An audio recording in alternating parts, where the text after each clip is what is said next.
কখনো যশস্বী জয়সওয়াল, কখনো বা রিঙ্কু সিং, শুভমান গিল। ভারতে যত তরুণ তারকা ক্রিকেটার আছে, বিশ্বের কোনো দেশে তার অর্ধেকও নেই। এই ক্রিকেটাররা যে কোনো দলকে বৈশ্বিক টুর্নামেন্ট জিতিয়ে দেওয়ার ক্ষমতা রাখে। মূল দলে খেলার পাশাপাশি অসংখ্য তরুণ ক্রিকেটার ভারতের জাতীয় দলের আশেপাশেই থাকে। ম্যাচ খেলতে না পারলেও তাদেরকে পরিকল্পনা থেকে বাদ দেওয়া হয় না। কথায় আছে, প্রতিভা ও সামর্থ্য থাকলে ভারতীয় ক্রিকেট আপনাকে খুঁজে নেবেই। জয়সওয়ালদের ক্ষেত্রেও হয়েছে তাই। সামর্থ্য আছে বলেই তারা দরিদ্রতার সাথে লড়াই করে এতদূর আসতে পেরেছে। তাদের জন্য এত মঞ্চ প্রস্তুত থাকে যে নিজেদের শক্তি বা সামর্থ্য প্রমাণের জন্য আলাদা সংগ্রাম করতে হয় না। রঞ্জি ট্রফি, দুলীপ ট্রফি থেকে শুরু করে বিজয় হাজারে ট্রফি, এমনকি আইপিএল নিলাম তো অনেক ক্রিকেটারের জীবনই বদলে দিয়েছে। তবে শুধুই প্রতিযোগিতার মাধ্যমে এই তরুণ ক্রিকেটাররা উঠে আসেন না। দীর্ঘ পরিকল্পনার অংশ হিসেবে তাদের পেছনে শ্রম ও অর্থ ব্যয় করা হয়। এই ধারাবাহিকতায় অনূর্ধ্ব 19 ও অনূর্ধ্ব 16 পর্যায়ে 38টি দলের অংশগ্রহণের মাধ্যমে শুরু হয় ঘরোয়া ক্রিকেট। এই 38 দলের টুর্নামেন্টে অর্ধ হাজারেরও বেশি ক্রিকেটার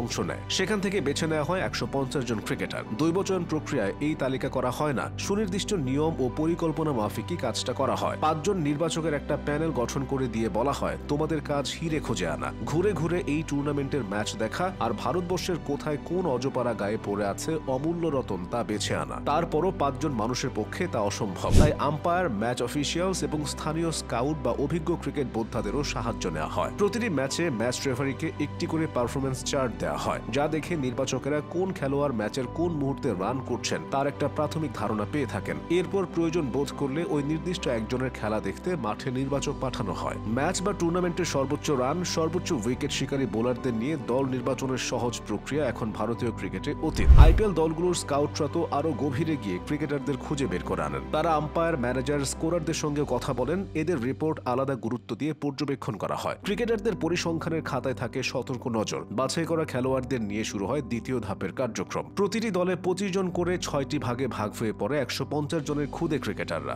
জোনাল ক্রিকেট একাডেমি বা জেডসি এর তত্ত্বাবধানে মাসখানেকের লম্বা ট্রেনিং ক্যাম্পে অংশ নিতে হয় তাদের। এই প্রশিক্ষণ শিবিরে সব ধরনের সর্বোচ্চ সুযোগ সুবিধা পায় কিশোর বাহিনী। ফিটনেস লেভেল নিয়ে কাজ হয়, ক্রিকেটের টেকনিক্যাল ব্যাপার স্যাপার দেখা হয়, ম্যাচ আয়োজন করা হয়, ক্যাম্প শেষে সংগ্রহ করা হয় সমস্ত ডাটা। এই ক্যাম্প বা একাডেমির ফিজিও, ট্রেনার সবাই আন্তর্জাতিক মানসম্পন্ন। সুতরাং ভারতীয় ক্রিকেট সংস্থা তার আগামী দিনের তারকাদের জন্য সর্বোচ্চ বিনিয়োগটাই করে। ফিটনেস লেভেল, চাপ নেওয়ার সক্ষমতা, উপস্থিত সিদ্ধান্ত গ্রহণের বিচক্ষণতা, run, wicket, catch, run out ইত্যাদির পাশাপাশি কোচিং প্যানেল যোগ করেন বিশেষত্বের ব্যাপারগুলো। যেমন কেউ স্ট্রাইক রোটেটিং এ ভালো, কেউ বিগ হিটিং এ পারদর্শী, কারো ফিল্ডিং এ ক্ষিপ্রতা আছে, কোনো বোলার লাইন লেন্থে বেশ ধারাবাহিক। সব বিচার বিশ্লেষণ শেষে জুনিয়র নির্বাচক প্যানেল এবং এনসিআর কোচিং স্টাফের সম্মিলিত সিদ্ধান্তে 150 জনের দলটা নেমে আসে 50-এ। এই বিশাল কর্মযজ্ঞ কেবলই অনূর্ধ্ব 19 বিশ্বকাপ ঘিরে করা হয় না, বরং লক্ষ্যটা আরো বড়। বিসিসিআই মনে করে একজন খেলোয়াড়কে মাস কয়েকের পারফরমেন্স দিয়ে মূল্যায়ন করা অযৌক্তিক ও অনুচিত। অনেক ক্রিকেটার আছে যাদের প্রতিভার বিস্ফোরণ একটু দেরিতে হয়। ভারতীয় ক্রিকেটে সূর্যকুমার যাদবই হয়তো এর সব থেকে বড় উদাহরণ। এভাবেই বিসিসিআই তরুণ ক্রিকেটারদের বের করে আনে, নিজেদের ক্রিকেটকে করে সমৃদ্ধ।